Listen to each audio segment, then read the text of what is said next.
We welcome everyone and thank you for joining us for the Gwinnett County Public Library's bi-monthly Social Equity Alliance. We used to be known as the Social Justice Club. My name is Linda Huang and I'm a librarian at the Five Forks branch. And today we'll be discussing intersectional environmentalism by examining the article, Why Environmentalism is Inherently Intersectional. Intersectional environmentalism is a specific approach to environmentalism that seeks to center the stories and voices of marginalized communities in addition to the mainstream environmental movement. As librarians, we are information specialists here to simply bring you information, not persuade you of anything. Please be respectful of others. In addition, I want to welcome all perspectives and would like everyone to contribute if they're comfortable doing so. We'll go ahead and get started with our first question. Why is intersectionality so important when considering environmental activism? This is just a broad question, and feel free to chime in with any thoughts or ideas you have. So I'll start by saying the articles were just eye-opening. And I think that's what's important is because I have my perspective and I can try and keep in mind other people's experiences, but it can be really easy, especially if there's a disaster or something going on, if you're not already aware of the issue, to not even consider other people's perspectives, their challenges. So to go ahead and be aware of all the different intersectionalities that are important, you can already be thinking about that and consider the needs of other people now and going forward for the future with the difficulties with climate change that are ongoing. I agree. I also want to add on to that by saying like it harms different people like different I guess like harshness. So like people who are like living in maybe like countries, I think in the article it was talking about like people who live like more near the equator, like people, they kind of have more harsh feels of like the environmental issues, and also just like the fact that like it does just affect different people disproportionately. So like to like go at environmental issues needs to be, it has to be like one of the forefronts. Vivian says intersectionality is so important in all activism, and that is very true. You have to look at the different nuances, and like Patricia was saying, looking at the different levels and I guess the scale of how it affects a certain group of people, whether it be socioeconomic status or race, gender, ethnicity, sexuality. It could be any of these things. Intersectionality is very important because you have to see all the nuanced things that can be taken into account where someone could be discriminated against. And I think with environmental justice, you have to look at it as a systemic thing, not an individual thing. So it does have a lot to do with scale. But I'll be quiet so you guys can actually talk. I think that, through the articles, it makes you think that what you do as an individual impacts the world. Some countries that are so far away from us, but yet what we do here in the US affects them. Moving on to the second question, which is very similar, but environmental justice is the intersection of both social justice and environmentalism, where the inequity and environmental degradation is also considered. Can you think of any current events that have involved environmental inequities and how they affect particular groups of people? So has there been anything in the news lately or within the last few years that you can think of that would be a good example of how certain groups are disproportionately affected by environmental policy? I think for me, like one of the things you hear about a lot is heat islands in urban areas. So especially as a result of redlining, where people of color historically have been required through, just different laws and codes and everything to live in less desirable areas, be it, closer to infrastructure like railroads and trash dumps, and more urban areas where there's less consideration given to like landscaping. So there's maybe fewer trees. And all of this can just really contribute to a less healthy environment, one that is more prone to unhealthy situations, higher heat levels, because you don't have that natural protection from the sun, and then dumping into rivers and lakes by corporations, or even just the community, because they don't realize, or they don't have the resources to do something else. So that's what immediately comes to mind. Something that has to do with the environment, but is caused by men, by everyone, because those agricultural communities, the farm workers, and how it affects those pesticides, affects their health and creates so many health issues, cancer and other issues. And they are a very vulnerable community, because they don't get paid a lot. They don't have health insurance. They have to work under harsh circumstances. And we contribute because we purchase fresh produce.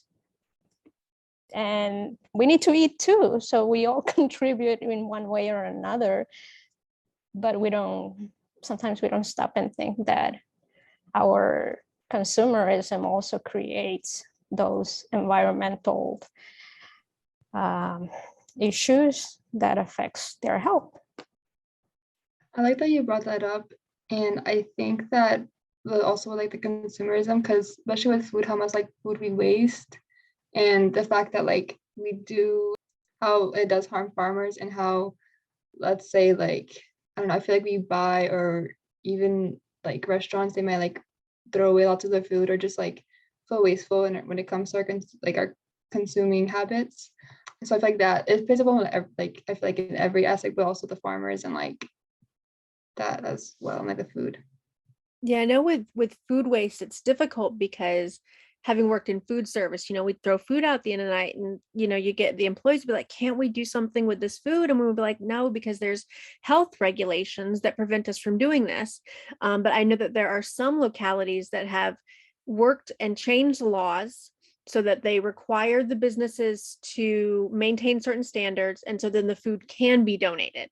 And so you have to plan for these things. You can't just say, oh, well, it's not going to work. You can take the time and work with your community and say, what do we need to do to make this happen? And not just say, whatever, so it does take additional work, but it can be done.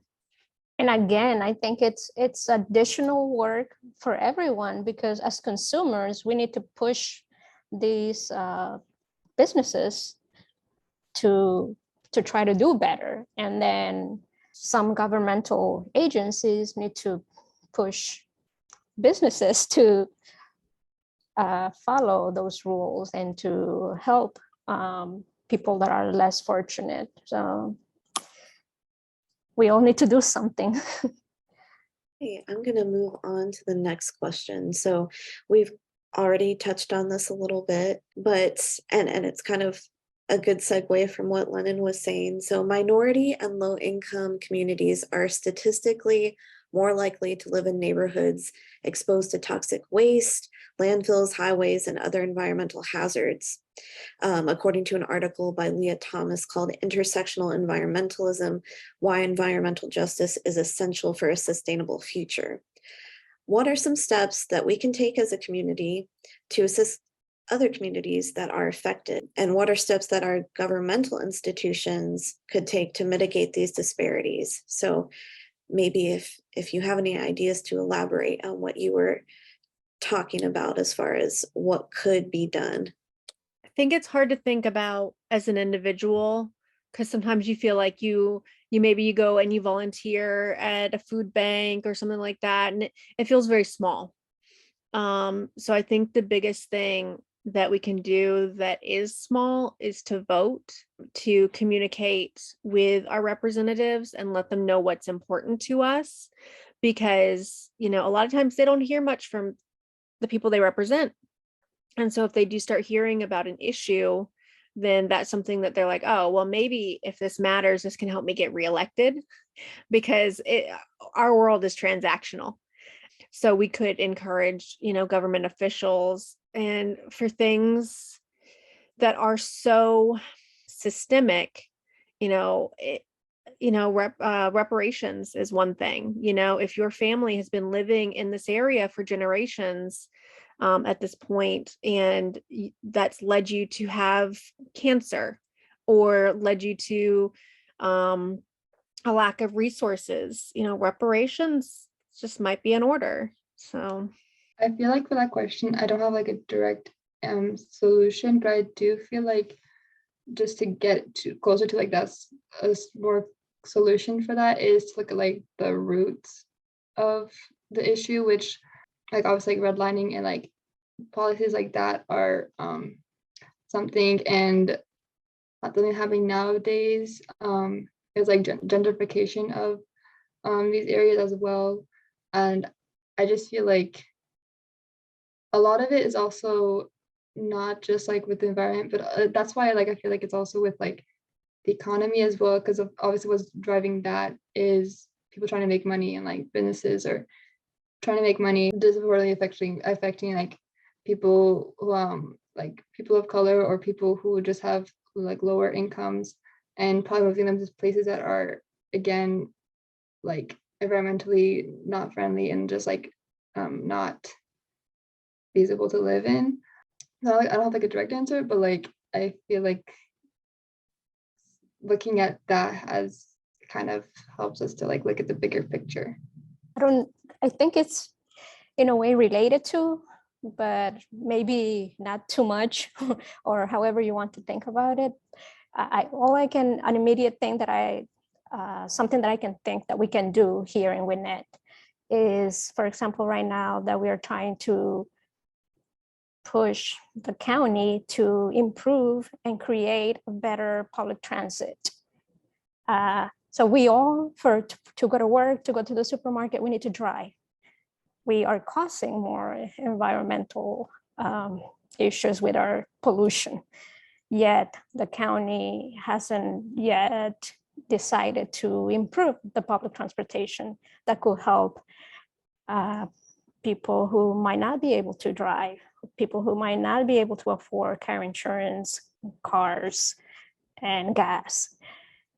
So I think that it feels that it's just a local issue, but it could have a big impact, not just on here in the community, but we can be like, it can cause a domino effect if other communities that are similar to Gwinnett do the same, then we can improve our air. I agree, and I like these. I like that you mentioned that because I just saw like the survey. I had added like the survey for the Gwinnett transport system. I just felt like I contributed something to like do that survey. It's like, okay, hopefully, and I also like shared it with other people who might be interested. So hopefully, like we get enough of that. So I like that you said that. I think for us specifically in Gwinnett, I've lived in a couple counties, and Gwinnett is fairly well funded for a Georgia county, and it does have a lot of resources, but I don't think people know they're there. And so I encourage people all the time to just go and like spend a couple hours on our library website and our government website and just click around, like just sit there with some coffee and click around and see what's even there. The Snellville dump is amazing. And it's like, if we could do so much with it from an environmental perspective, if it was expanded and a little bit more money, like, because they're already doing some pretty good things with the money they have. So, let's keep tossing some money that way. And our parks departments are fairly well funded compared to like, say, DeKalb. So figure out about these and how to support them and kind of use what's already there too to keep us going. Yeah, I think infrastructure is a big one. Like in Gwinnett County, you could, and I think this is maybe an America thing, but sidewalks. There's no sidewalks, or there'll be a sidewalk in front of like a strip mall and then it's gone. There are bus stops that are just patches of grass? What if like the closest bus stop to me is actually fairly close, but you have to get across an intersection with no crosswalks. There's no sidewalks, and then you have to get up the curb. There's no curb cut. And so if you're in a wheelchair or have other mobility issues and you're standing in the sun, you're standing in the rain, it's not accessible. It's not really truly usable. So yeah, I did take one of those surveys a little bit back, and I highlighted the bus stop closest to me and was like pointing out, even just to have a bus shelter so that the people who use that bus stop are protected from the weather. It's right on a 4-lane divided, road.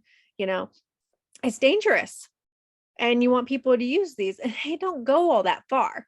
So people are already, in general, I think the people using the bus are the people who need the bus, and we're not making it accessible or really encouraging other people who don't need it to use it. Not to point fingers to anyone, but I was going to say that it all goes back to consumerism, because we're so used to, oh, everyone has a car. Everyone needs a car.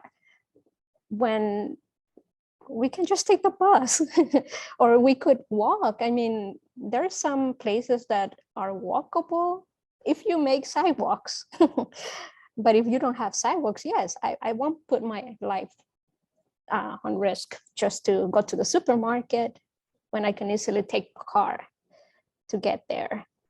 So for me, it has to do with consumerism. And also, when I first came to live here, I thought, why I asked, why aren't there enough sidewalks? And then I heard that they had tried to make changes to the public transportation, but then most people voted against it. And all I could think of was, why would you vote against something that it would benefit the entire community, not just a few, but everyone? And then I thought, okay, it must have something to do with the car companies, lobbyists or something around those topics. I would also definitely say there's a lot of racism and classism involved, because if you want to only have middle-class folks who can afford to live a certain lifestyle, you only support that lifestyle. And so you don't want people who don't have a car, because those aren't the types of people that look like you. And so you don't support them, and then they can't live in your neighborhood. I do want to follow up on Valerie, what she was saying, because I was thinking the same thing. I do hear a lot of rhetoric surrounding that argument, as far as it's gonna bring more crime. It's gonna bring people from Atlanta, i.e. Black or brown people, because they assume they're gonna be criminals. They're gonna come into our nice little suburban neighborhoods and wreak havoc. And they don't want that. And they don't want equal opportunity for everyone. They don't see what you all were talking about, as far as access for people who just need transportation to get to their jobs, to be able to access healthcare services, for people who have disabilities, whether it be physical, developmental, intellectual disabilities. A lot of them do work and they can't drive, so they have to take public transportation, and it's just an unfair thing. And just speaking firsthand with the group we work with at our branch, the lady who runs it, her son has Down syndrome and he works, and thankfully his parents are able to take him to his job and to extracurricular activities, but not everybody has that. Some are living independently, and every time that ballot measure comes up, she desperately asks everyone she knows, please, vote for this public transportation, because there's so many that could benefit from it, and that intersects, race, ability, class, everything. So it's a huge factor. And it's in that same article, the Good Trade article, where the author says, as my textbooks encouraged me to protect public lands so they could be preserved and enjoyed, I couldn't help but wonder for whom. And that is the question, because we do have all these climate and environmental advocates trying to change and make things better, but they only see it from one specific viewpoint. And a lot of it does tend to be from middle class or wealthy white people, and they don't see how their actions could affect others. And I think there was a good example of how, there was the whole thing of single-use plastic straws. I think that was in one of the articles. That whole movement, like, okay, try to use reusable metal or glass straws. It's better for the environment. But not everyone has the resources to buy something like that, or the capability to order something like that. They may not have the technology to do so. And there was also an argument that people who get their food exclusively through straws, sometimes it's the plastic straws that are more flexible, that are more comfortable for their mouths. So there's all these other factors that people aren't considering, and people are shaming others for not doing this one thing, but they're not considering all the nuances once again. Anything else on that part before we move on to the next question? Either Lennon or Valerie said something about like walking, how like basically back to like the walking situation. I know like for like to walk to some places like the residential areas versus like the businesses area, sometimes it's like a long way that it's just too far. Like I remember I once like walked to my library. I was like, oh, it's literally like such a short drive. Like I could walk there.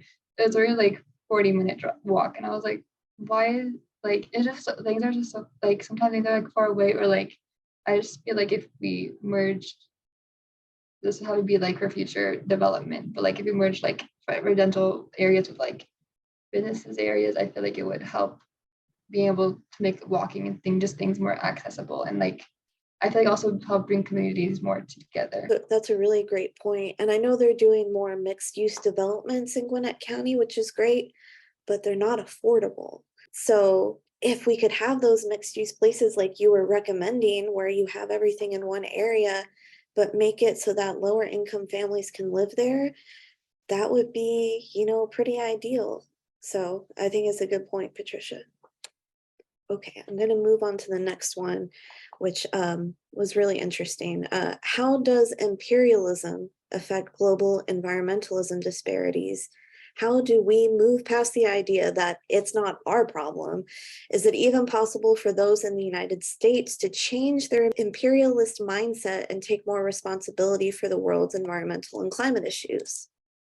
My friend wrote a fictional book, and it's about just different societies through the ages. It's a little time travel-y, good book. But in it, he has the concept of here, like capital H here, and then there's somewhere else, which is capital S, capital E, somewhere else.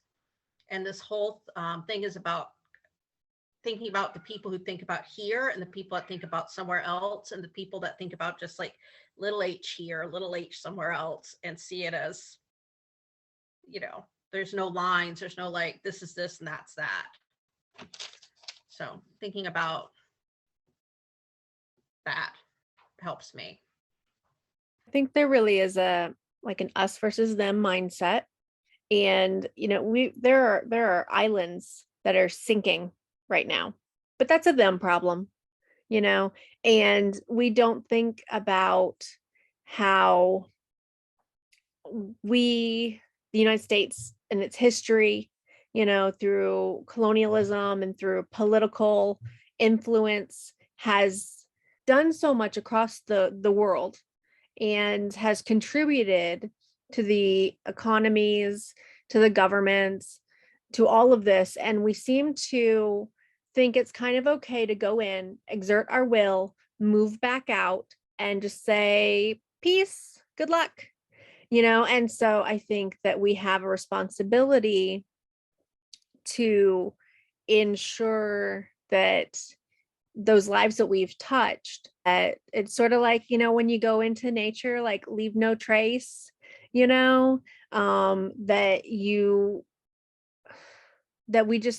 we're good, and we try and help people and we try and do the right thing. And unfortunately, that doesn't tend to be what the government's concerned about, morality or ethics or anything like that.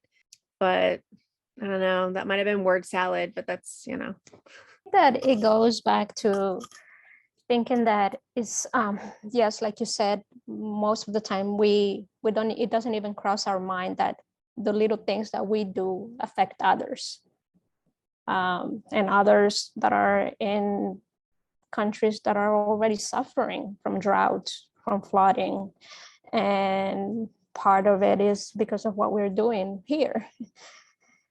So I think that as individuals, we need to be more conscious of our everyday routines, of our everyday lifestyles, and try to be more conscious of what we do.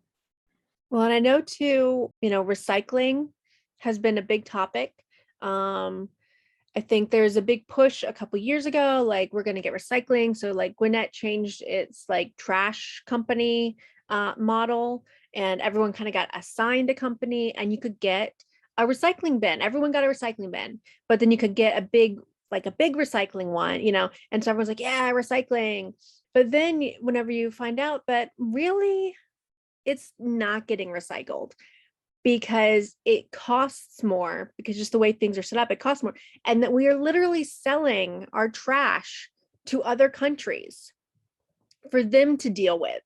And we're not like, I don't believe that we have an agreement that they're going to recycle it. We are literally selling our trash to these other countries. And I saw, and I don't know what the country was, but they were like, no, we're done buying your trash. We're done with that. It's not good for us. And so that's a sort of thing that, we have to think about. And so there has been I think a pullback lately on people making these promises about recycling and sort of having to rethink that and think about the impacts, like Linda was saying, that we have on other countries. I didn't say it with maybe I wasn't as specific, but I also meant that as an individual, I don't want to be just consuming more plastic and thinking that, oh, I'm doing good by recycling it. No, because I'm still consuming, but I'm still creating more garbage. And that might not really be recycled or recyclable, or might end up somewhere else. And the same thing with clothes. I think last year it came out with some reports about clothing, and especially in Africa, I think it was, that they get these boat shipments with clothes, and you see almost landfills with clothes. So as an individual, what I can do is probably use less or buy less, or not being so fashionable. I agree, and I feel like the whole idea of like recycling, being pushed for recycling, I feel like it also kind of even benefits like plastic companies, because it makes you feel as a consumer like, oh, I'm doing good, I'm getting this like recycled thing, I'm like recycling this, but like you really, it just like excuse to like use more and like not actually. I don't know, I feel like for individual level, we can kind of try to use less and also use things that can last longer. And I feel like focus our shift for things to like last longer when it comes to like us buying things, because like the resources that we use, to go back to like the questions like the imperialism, like the resources we use are literally from like countries that like have been like either colonized in some way or like things like that, and it affects like how we use our things affects those other people, those other countries, and then because of that it affects everybody, because we're one earth. So I agree with everything everyone is saying. It was in my mind yesterday. I had done trivia outreach with a senior group, and we did oceans of fun trivia, and everything was really fun. But then I do have this one question: true or false, is the Great Pacific Garbage Patch the size of France? And everyone was like, yeah, it's huge, it's got to be the size of France. And I was like, well, actually it's 3 times the size of France. And everybody was like, oh. And I said, I'm sorry for bringing it down, but I feel like it's an important fact to know, because it's very devastating to hear that. And like you were all saying, like if we all theoretically did our part. Obviously, we're not perfect. We're gonna probably do a lot of things that are not good for the environment still. But if we all did something small, we could make an impact. And some people are doing their part, others not so much. I definitely could work on that. But when you hear things like that, that's something that is like, oh man, I really need to rethink. And you were talking about clothes, Lennon, and that's the whole other thing. All the resources used to create clothes and dye clothes, and that's a huge issue. But I'm going to be quiet because Vivian has something to say. Always happy to listen to someone rant about the clothing industry. Like, yeah. So I do hear you, and I do agree that we should all be doing our part. But I also look at numbers sometimes, and I'm not great with it, so I can't just bring it up. But even if we all did a little bit, like on some of these issues, even if we were all great and, you know, we stopped using shampoo and we use shampoo bars, and I don't know, they'll do scenarios like that. We all stop using water bottles. Like, that solves some things. It helps some things. It helps some wildlife. But really, like, these corporations are just tanking us. And if we want to just use disposable straws and spend the rest of our life railing against Amazon, we may be doing a bigger impact if we can get together and just be like, stop this, stop doing this. Because, you know, when we talk about that intersectionality, all these little things we can do, almost none of them are available to poor and disadvantaged communities, unless that's just what they're stuck with. Like, of course, they buy beans and rice in bulk because they have to, because they, you know, they have to, right? Just as an example. But, you know, they can't go to Lush and buy a shampoo bar or be making their own shampoo with like honey and, you know, whatever else we make shampoo with and vinegar and all that. So, like, yeah, the individual, but also let's not lose sight of the true evil here and try to hold some of them accountable. Yeah, you are 100% correct. Thank you for bringing that up. Yeah, and I think it's, you know, like Vivian is saying, it's, and both on the scale of countries and just of populations, a lot of times the folks who have less representation, the minority groups, those poor communities, they have a larger impact on them and they make less of an impact on the community. And so so even if, you know, they are more likely to experience that impact, it's exponentially worse because they're not the ones causing it. And a lot of times they're the ones, you know, also too, they're being asked equally to make these sacrifices, you know. So like your example with the straws, you know, it's the same for poorer folks. And you say, okay, we're going to ban plastic bags at the grocery store. You need to buy reusable totes. Well, that's money I have to go spend on a reusable tote now than I used to get a plastic bag free from the grocery store. And so that's an extra burden on them. What Valerie was saying made me think of when you go to a grocery store. Let's say you go to Walmart and they ask if you want to donate toward a particular cause or add or round up to an amount. And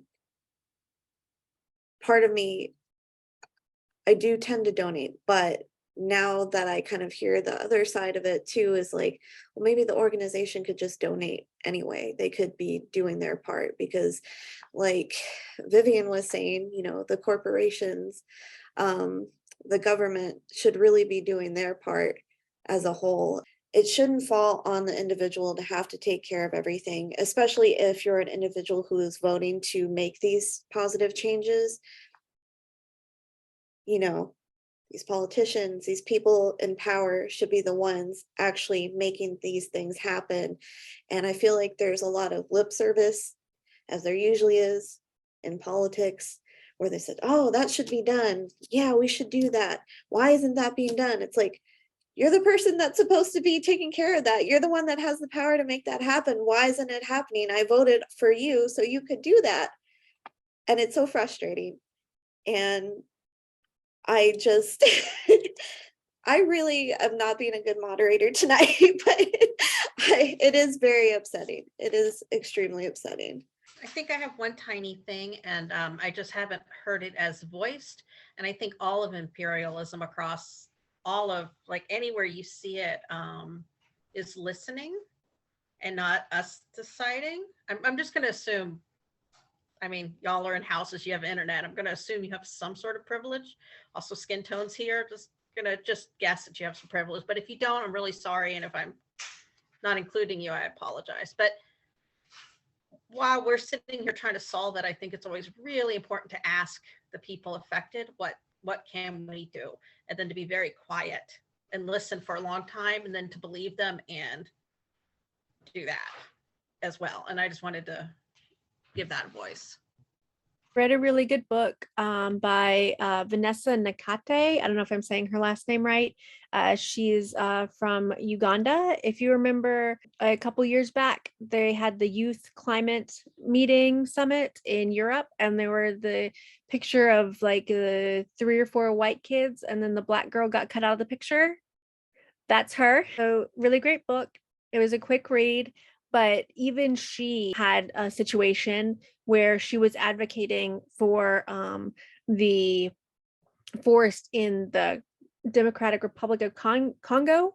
And some of those activists were like, who are you to be talking about our forest? You know, so you always have to remember to listen to other people who have that more direct involvement or the more vulnerabilities. So that was a really good point, Vivian.